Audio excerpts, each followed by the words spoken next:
Então, boa noite a todos. Sejam bem-vindos à nossa Casa Espírita Bezerra de Menezes. Inicialmente, queria, antes de a gente fazer a oração, falar sobre as atividades da nossa casa. Tem alguém aqui que está vindo pela primeira vez? Não? Primeira vez? Rodrigo também? Primeira vez? Bom, nós temos as segundas-feiras, talvez vocês já saibam, né? É a porta de entrada de muitos para a nossa casa. O tratamento espiritual, às 8 horas. Nós temos às terças-feiras a palestra pública, que é isso que a gente está fazendo agora. Sendo que a palestra pública vocês têm várias opções de sala. Acho que quando vocês chegaram aqui, alguém perguntou, né, qual o tema que vocês gostariam de assistir. Então a gente tem hoje 3 salas simultâneas. Essa aqui do Evangelho, ali uma sala temática que vai abordar diversos temas da doutrina espírita. E uma sala dos 4 evangelhos que vai estudar os 4 evangelhos de Rustam. Então vocês podem, quando chegar na terça-feira, optar pela palestra que vocês desejam assistir. Também na terça-feira a gente tem, após a reunião pública, o passe, né? Ou a fluidoterapia, como vocês queiram chamar. Então a gente termina a palestra e a gente permanece aqui na sala, os passistas vêm à sala, aplicam o passe, okay? E só depois a gente faz a prece de encerramento e aí vocês estão liberados para ir para suas casas. Vocês podem trazer, nas terças-feiras, uma garrafinha de água, porque os passistas também vão fluidificar essa água e vocês podem levar essa água para a casa de vocês, né? Principalmente quem está em tratamento, é uma forma de acompanhar o tratamento também. Nas quartas-feiras, a gente tem também atividades, que são atividades internas da nossa escola de médiuns, mas a gente também tem, nas quartas-feiras, a continuidade do tratamento espiritual. Então, aqueles que vieram na segunda-feira, fizeram a triagem, eles recebem uma escala, né, de tratamento que compreende também as quartas-feiras. Então, eles vêm às terças e às quartas-feiras por algumas semanas, depois eles retornam numa segunda-feira para fazer a triagem de novo. Aos sábados, nós temos de manhã as práticas assistenciais. Então, a gente tem um posto de assistência num bairro aqui próximo. E nós temos algumas atividades na casa, evangelização, mocidade. Atualmente, em função da pandemia, a gente está fazendo online, tanto o posto, né? Algumas pessoas vão lá só para levar alguma coisa e tal, mas não tem atividade assim durante toda a manhã como a gente tinha antes, né? Então, aqui na Casa Espírita a gente tem evangelização, então quem tiver criança aí de 0, né? Recém-nascido, a gente tem desde bebês até... É 0 ou um pouquinho mais acima? Um dia, né? 0,1. Até 11 anos, né? A gente tem a evangelização infantil e depois, acima disso, a gente tem a mocidade, né? Então, quem tiver jovens também, a gente tem como acolhê-los, né? Por enquanto, virtual, certo? Mas assim que puder, a gente reabre. Temos também atividades para os pais nesse período. E nos sábados à noite nós temos os cursos de estudo da doutrina espírita. Então esses cursos são uma oportunidade de vocês aprofundarem o conhecimento de vocês. Que, por exemplo, aqui a gente, em meia hora de ensino, a gente não tem como aprofundar os temas. Lá a gente tem 2h30, vai das 6 da tarde às 8h30 da noite, no sábado. E a gente consegue aprofundar, consegue tirar a dúvida de vocês conseguem perguntar, interagir, tem dinâmicas, né? Então é um aprendizado muito mais elaborado, né? E vocês vão compreender muito melhor a doutrina espírita. Então, quem quiser conhecer a doutrina espírita melhor, participe dos nossos cursos que são abertos a todos que desejam. Tem alguma dúvida? Tranquilo? Tá. Então, vamos fazer a oração? Vamos fechar os nossos olhos, mentalizar nosso Mestre Jesus, agradecer esse Mestre querido, a oportunidade de aqui estarmos estudando as lições do Evangelho, essas lições tão maravilhosas deixadas por Jesus, como um guia, como um norte para as nossas ações aqui na Terra. Agradecemos aos mentores espirituais dessa casa, aos nossos anjos guardiões, que estão sempre ao nosso lado, nos orientando, nos intuindo para o bem, para o caminho reto, o caminho que nos leva a Deus. Agradecemos essa doutrina a todos que trabalharam para trazer, materializar na Terra a doutrina espírita, que tanto nos esclarece, que tanto nos consola, que nos traz uma esperança no dia da manhã, no futuro da raça humana, no destino do nosso planeta. E agradecemos, acima de tudo, ao nosso Pai Celestial, pela oportunidade da vida, pela oportunidade de trilharmos esse caminho da evolução. Graças a Deus, que Deus seja louvado e que assim seja. Muito bem. Então, hoje nós temos uma palestra especial.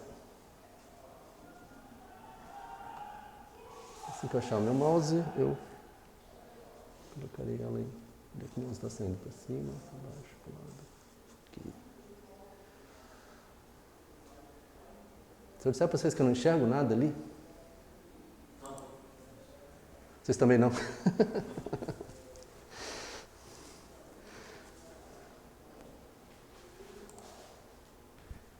Ah, não é. Essa aí é minha cola, não pode ver. Não. É a minha guia. Vem para cá. Muito bem. Então hoje nós vamos estudar esse tema aí, depressão e tormentos da alma, que é um tema que cada dia ele é mais importante para nós, principalmente no momento atual que a gente está vivendo no planeta Terra, onde o processo de transição planetária ele está se acelerando, certo? Mas, apesar disso nos afetar profundamente, muitas vezes nos foge a compreensão, né? A gente não consegue entender direito, em todas as nuances, o que está acontecendo. Talvez a gente só vai entender isso depois, depois que passar a pandemia, quando a gente vê os frutos disso, sobre a raça humana, sobre o planeta como um todo, é que a gente talvez entenda um pouco. Pandemias não são novidades no planeta Terra.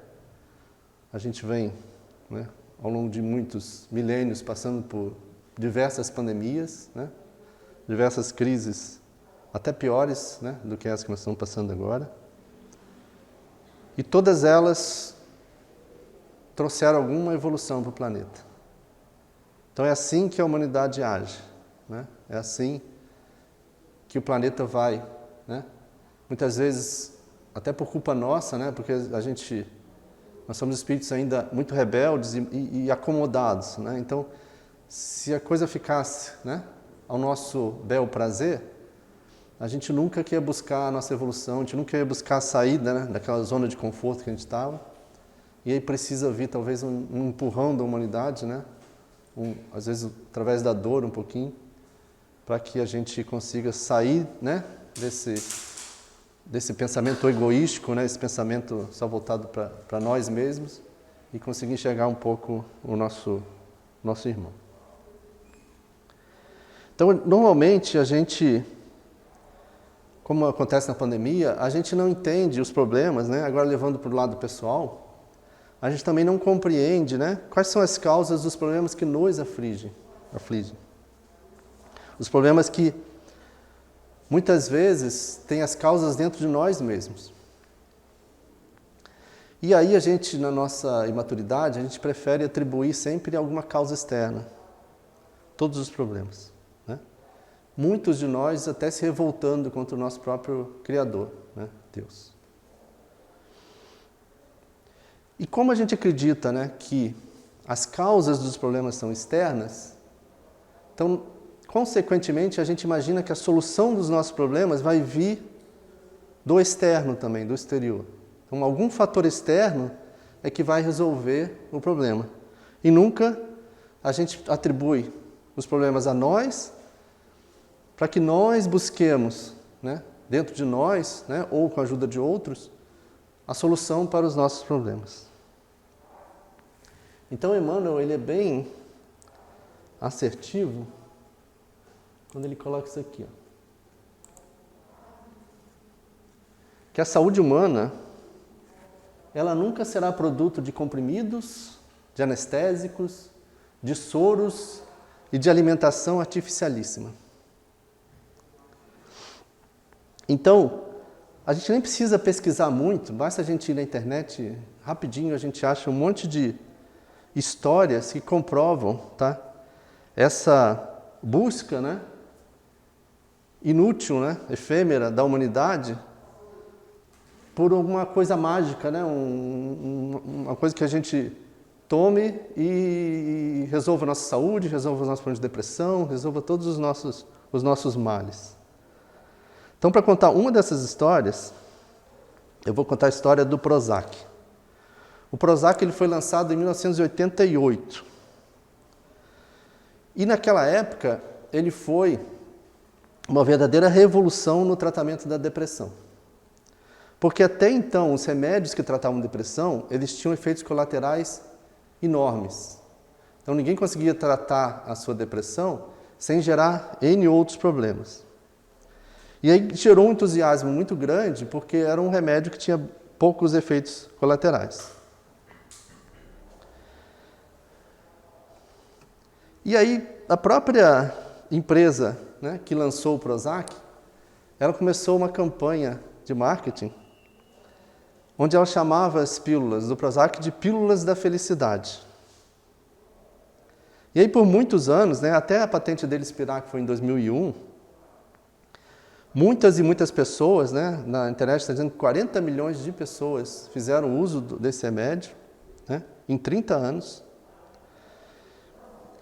E outros remédios, né, que não só usando o mesmo princípio do Prozac, que é a fluoxetina, mas outros, né, que atuavam, né, que tinham um mecanismo de ação similar, foram inventados.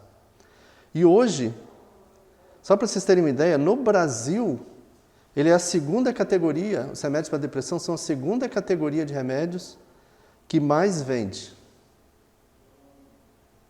Eu sabia a primeira, mas eu esqueci. Alguém sabe, não? Eu esqueci. Vitamina? Não. Mas é alguma coisa assim também de... Não. Fica de pesquisa para vocês aí. Qual que é o que mais vende? Só o faturamento dele é em torno de 3,4 bilhões ao ano. Então dá para imaginar quanto de remédio, né, que se vende. Com esse lançamento do Prozac e essa nova forma de tratar a depressão, curiosamente mudou também a visão do ser humano sobre a depressão. Então as pessoas deixaram de atribuir a depressão a uma causa puramente psicológica, que até então se achava, né? E muitas pessoas nem classificavam a depressão como uma doença, né? Porque era algo psicológico, né? Como se fosse uma frescura das pessoas, né? E começaram a atribuir, né? Só que a gente foi para o extremo oposto, né? A gente começou a atribuir a depressão somente a uma causa química, um desequilíbrio químico do nosso organismo, né? A gente sabe que tudo na vida é equilíbrio, né? Nem é tanto ao mar, nem é tanto à terra. Não é só o químico, muitas vezes o químico é uma consequência, certo? Mas também não é só, né? Muitas vezes não é só, o que está agindo não é só um fenômeno psicológico. Então existem no nosso cérebro chamados neurotransmissores. E aí quando esses medicamentos atuam nesses neurotransmissores, né, eles justamente conseguem gerar, né, esse alívio, né, essa melhora da depressão. Então, começou-se, né, os cientistas começaram a concluir que ter mais ou menos serotonina, mais ou menos dopamina, mais ou menos noradrenalina no cérebro seria a causa da depressão, né? Então, a gente entende, né, agora voltando um pouco para o espiritismo, né, que embora, né, esse desequilíbrio desses neurotransmissores seja algo que está intrínseco, né, intrinsecamente relacionado a essa doença, pelo conhecimento que a gente tem de espiritismo, a gente entende que isso é mais uma consequência e não mais uma causa da depressão.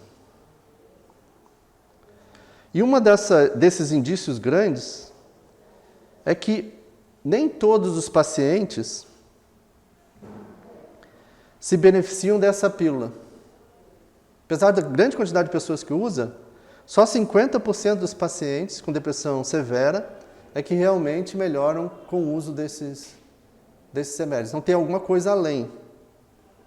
Né? Não é só, né, esses neurotransmissores que explicam a depressão. Outra coisa é que você não consegue a cura da depressão com esses remédios.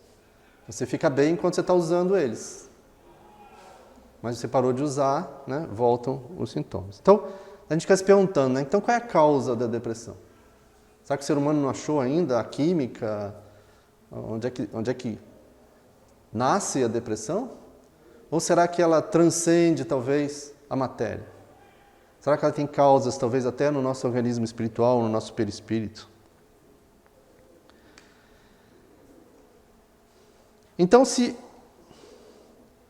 esse desequilíbrio do cérebro não é a causa, qual que é a verdadeira causa? Como é que a doutrina espírita, por exemplo, explica isso? Então, a gente vai tentar ver isso. Vamos, de novo, recorrer a Emmanuel. O estado precário da saúde dos homens, nos dias que passam, tem seu ascendente na longa série de abusos individuais e coletivos das criaturas, desviadas da lei sábia e justa da natureza. A civilização, na sua sede de bem-estar, parece haver homologado todos os vícios da alimentação, dos costumes, do sexo e do trabalho. Então, desculpa, estava lá ainda. Esse aqui, né? Então, Emmanuel começa a mostrar para a gente o que eu falei lá no início, né? A questão da responsabilidade. Muitas vezes os nossos males não estão fora de nós. A gente tem que buscar, muitas vezes, dentro de nós, esses males. E muitas vezes, muitos desses problemas são a reação natural do nosso organismo, né? Físico e espiritual, a todos os abusos a que a gente submete esse organismo. Certo? Então, assim como a gente, por exemplo, pode sobrecarregar o nosso corpo, certo? Com excesso de trabalho, sem contrabalançar com exercício, com alimentação adequada, com sono adequado, isso vai gerar um problema físico. Vamos dizer assim, a gente pode sobrecarregar a nossa alma. Isso gerará uma consequência. E muitas vezes essa consequência ocorre no corpo físico. O Leon Denis, ele nos fala que o homem, ele é um ser complexo, que nós temos 3 elementos que nos compõem. Nós somos corpo, perispírito e alma, né? Que é o espírito encarnado. Então nós temos espírito, corpo e perispírito. Certo? Esse perispírito que a gente fala, apesar da gente não conseguir vê-lo, ele também é matéria. O único que não é matéria nesse trio é o espírito. Perispírito é uma matéria, ainda que quintessenciada, ainda que muito etérea, de forma que a gente nem consegue vê-lo. E o corpo, né, é esse que a gente consegue apalpar. Então, esses 3 elementos, eles estão estreitamente ligados entre si. Então, é de se imaginar que qualquer desequilíbrio em um dos 3 afeta os outros 2. Certo? Já que eles estão tão conectados. Eles dizem, por exemplo, que o perispírito nosso ele está conectado célula a célula com o nosso corpo. Então, como é que a gente vai imaginar que a gente não vai ter um problema no corpo físico e isso não vai afetar o nosso perispírito?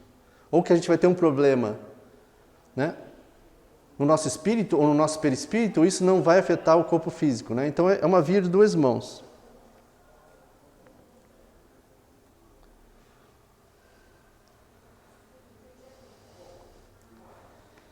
E aí a gente começa a entender melhor esses fenômenos, né? Essa relação entre esses 3 corpos, os 3 elementos, né? Na doutrina espírita.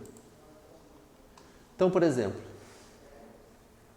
aqui quem lê para mim ali? Carlos Pastorino, né? Então, Carlos Pastorino, ele fala sobre isso, a relação da mente com o nosso corpo. Então, a mente é capaz de elaborar processos dinâmicos que influenciam a saúde, ou seja, o nosso corpo, preservando-a ou agredindo-a. De igual maneira, trabalhando a estrutura emocional e comportamental da criatura humana, comandando as aspirações que caracterizam cada nível de consciência em que estagia o ser, encarrega-se de proporcionar-lhe alegria de viver ou gera distúrbios variados que se expressam como doenças, resultantes não só dos processos kármicos, que procedem de outras existências, como também de vivências atuais e passadas próximas. Então a gente é influenciado, e aí de novo a doutrina espírita abrindo um pouco mais o leque, não só por tudo que a gente fez nessa existência, né, pelos nossos abusos, os nossos regramentos nessa existência, mas também os de outras existências, que a gente traz, muitas vezes o perispírito já, digamos assim, danificado, né, já prejudicado, né, já em desarmonia, já de outras existências. Então, às vezes, muitos problemas que a gente não encontra causa nessa existência, eles estão lá atrás. Mas lá atrás, eles foram gerados, né, por esse trinômio: corpo, perispírito e espírito, certo? E aí, seguindo um pouco mais aqui. Nele, no perispírito, né, estão sediadas as gêneses patológicas de distúrbios dolorosos, quais a esquizofrenia, a epilepsia, o câncer de variadas etiologias, o pênfigo, o pênfigo é aquele fogo selvagem, né? Que em momento próprio favorece a sintonia com micro-organismos que se multiplicam desordenadamente e tomam de assalto o campo físico, ou através de sintonias próprias, ensejando a aceleração das perturbações psíquicas de largo porte. Em todo o processo teratológico, os fatores causais lhe pertencem. E num vasto campo de problemas emocionais, como fisiológicos, as síndromes procedem das tecelagens muito delicadas da sua ação dinâmica e poderosa. Então, por trás de tudo, ele está dizendo, está o perispírito. Todas as gêneses, né, ele não fala que algumas, ele fala que todas elas se originam do perispírito.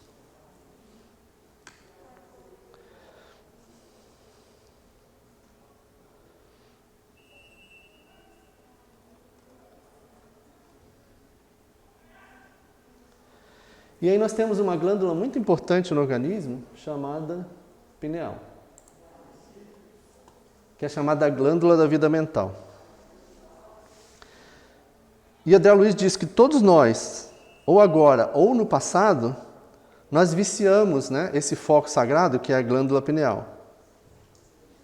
Ela é a nossa antena espiritual. É ela que faz a nossa comunicação com o nosso próprio espírito, certo? E com os outros, né, os espíritos que nos influenciam, né? Como dizia Allan Kardec, nós somos constantemente influenciados pelos espíritos que nos cercam, até o ponto que algumas situações são eles que nos dirigem. Então a gente vem, já de muitas e muitas encarnações, prejudicando o nosso organismo. E agora nós estamos sofrendo as consequências disso. Então a gente, compreendendo isso, né, esses fenômenos, a gente entende que muitas vezes esse desequilíbrio nos neurotransmissores, assim como vários outros distúrbios que a gente pode ter no nosso organismo, eles se fixaram, né, eles tiveram sua origem na nossa mente espiritual. Muitas vezes nós trazemos isso já no nosso perispírito.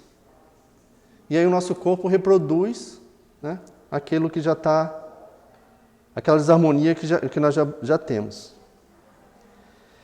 E aí, agora que a gente compreende um pouco melhor, né, a fenomenologia disso, aí a pergunta é, então o que nós precisamos fazer para buscar esse equilíbrio, para buscar essa cura?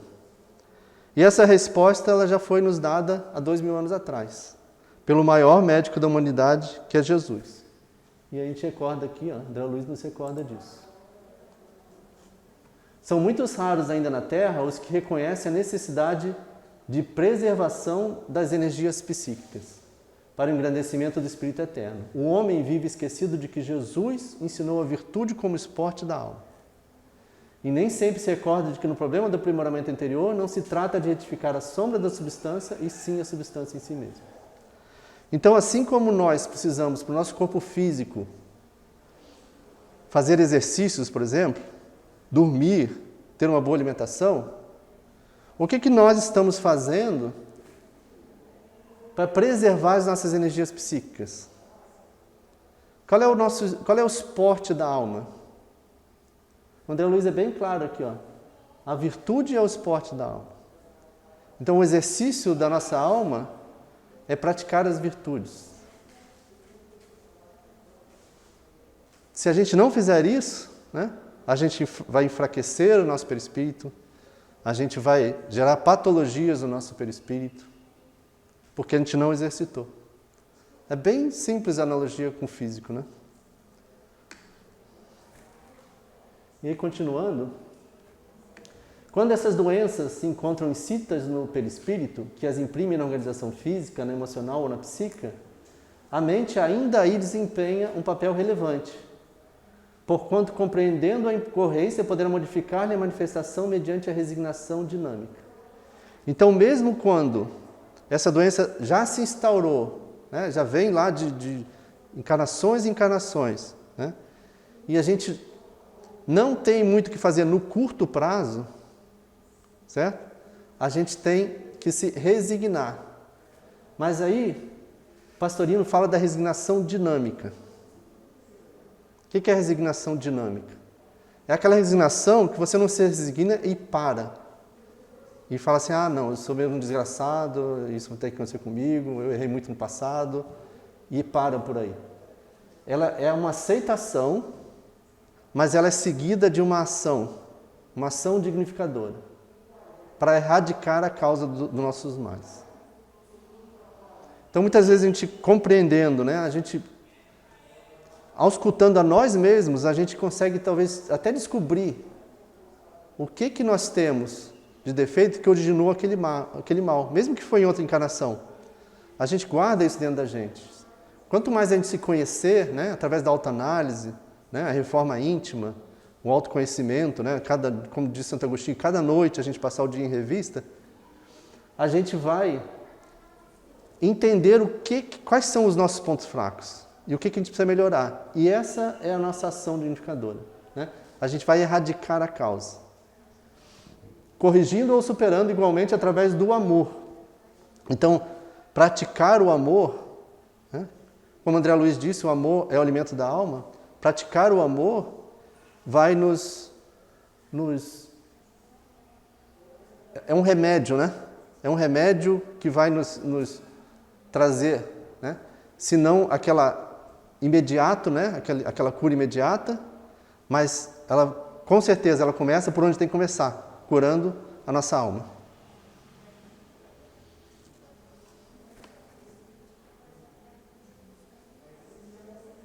Então, a vontade desequilibrada desregula o foco de nossas possibilidades criadoras.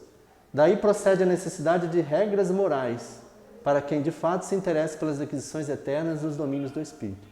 Renúncia, abnegação, continência sexual, disciplina emotiva não são meros preceitos de feição religiosa. Então não são meras pregações, né? Não são coisas etéreas aqui, né? Que a gente fala assim, não, é filosofia, né? Vamos ser isso.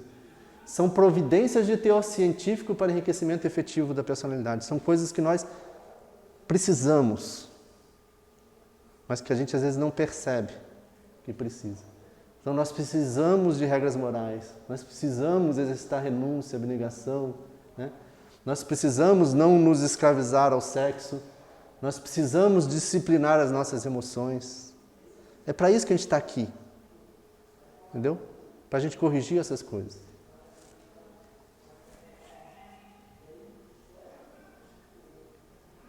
E aí, o ser humano, ele vai ter que, né, isso talvez até uma das consequências da pandemia, começar a olhar a medicina, começar a olhar a si mesmo como um ser integral, que vai além do corpo físico. Os médicos no futuro, eles vão tratar as pessoas, não somente o físico, mas eles vão tratar o espiritual também. Certo? Então é isso que quem que fala ali? Emmanuel, né? Fala aqui, né? A medicina do futuro vai ser eminentemente espiritual. Né? Então vão aparecer ainda, já estão aparecendo, né? Médicos com essa visão diferenciada. Né? A medicina hoje ela se perdeu muito, né? Ela foi para aquelas especialidades, ela deixou de olhar o homem como um ser uno, um ser integral. Mesmo do ponto de vista físico, né? E ela precisa retornar um pouco e olhar o ser humano além do físico. Isso vai ser a evolução da humanidade, certo? A ciência prática da vida nos ensinará o método do equilíbrio perfeito em matéria de saúde. Então, o viver a vida, certo? O ter equilíbrio, tudo isso que a gente falou aqui, que é a ciência prática da vida, né? A gente viver a vida, certo? Não fugir da vida, não fugir dos problemas, não se estressar pelas coisas, né? Então, tudo isso, quando a gente aprender a viver a vida, mesmo como a vida deve ser vivida, a gente vai ter o equilíbrio perfeito, isso naturalmente vai refletir nos nossos corpos. Naturalmente a humanidade vai gozar de mais saúde. A gente caminha para isso, né? O aprendizado da humanidade caminha para isso. Aos poucos a gente vai aprendendo essas verdades. E como essa caminhada já iniciou, né, cabe a nós acompanhá-la. Né? Como Jesus falou lá, pegar a charrua e olhar para frente, construindo dentro de nós mesmos essa nova era, construindo dentro de nós mesmos essa harmonia espiritual. Certo? E colaborando para todos que estão ao nosso redor, para que eles também busquem a sua harmonia.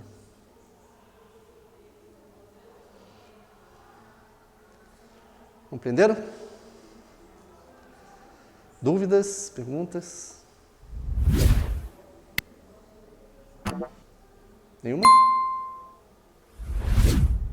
Então a gente vai botar a musiquinha aqui e aí o pessoal vai vir dar o passe, né? Então vocês fiquem sentados, né? Acompanhando a música, mentalmente procurando se harmonizar para que o passe possa acontecer, né? Da melhor forma possível. Nos preparemos para o momento do passe e fluidificação das águas. Coloque um recipiente com água limpa para ser fluidificada. Irmãos, não importa aonde você está, quais as dificuldades que está enfrentando, Jesus está sempre pronto para vir em nosso socorro.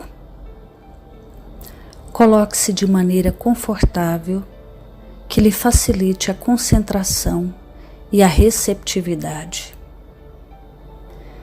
Respire lenta e tranquilamente. Inspire, expire. Inspire, expire. Encha seus pulmões de ar e solte bem devagar. Deixe que energias de tranquilidade e paz penetrem seus pulmões, circulem por todo o corpo. Sua alma, em harmonia com o corpo, se sente tranquila e em paz. Mentalizemos a passagem de Jesus. Dia claro, os raios dourados do sol iluminam a paisagem alegre de Cafarnaum. Casario branco, trepadeiras multicoloridas e pássaros saltitantes enchem a paisagem de otimismo. A notícia das curas atraía a multidão dos necessitados. Subitamente Jesus aparece, esguio e belo. A túnica desce-lhe até os pés. Ao pôr do sol, todos os que tinham doentes atingidos de males diversos traziam-nos, e ele, impondo as mãos sobre cada um, curava-os. Assim narra o evangelista Lucas. Mentalize Jesus se aproximando de você. Ele impõe as mãos amigas sobre a sua cabeça. Perceba que de suas generosas mãos cai uma cachoeira de águas claras e puras, vindas do seu amor, a te banhar. Derramam-se em sua cabeça, descem pelos ombros, banham todo o seu ser, te trazendo paz, serenidade, equilíbrio. Limpam todas as impurezas e te pacificam. Sinta estas águas te banhando, limpando. Respire. Mentalize agora Jesus como sol diante de você. Sua luz, seu calor te envolvem. Sinta as energias curadoras que emanam do Cristo em sua direção. Ele ouve as suas preces. Confie nele. Seu amor é infinito e te acompanha e protege, oferecendo de tudo o que necessitas. Confie. Absorva as energias curadoras de Jesus. Sua luz te envolve. Sinta essas energias percorrendo todo o seu corpo. Sinta-se fortalecido e em paz. Senhor Jesus, divino amigo, estende as tuas mãos generosas, Senhor, e transforma estas águas em remédio para os nossos males físicos e espirituais. Guarda-nos, Jesus, em sua paz. Estende as vibrações de amor em benefício do meu lar, Senhor. Que aqui possa reinar a paz, a saúde, a tranquilidade. Nós lhe rendemos graças, Jesus. Fica conosco hoje e sempre. Graças a Deus. Faça uso da água fluidificada.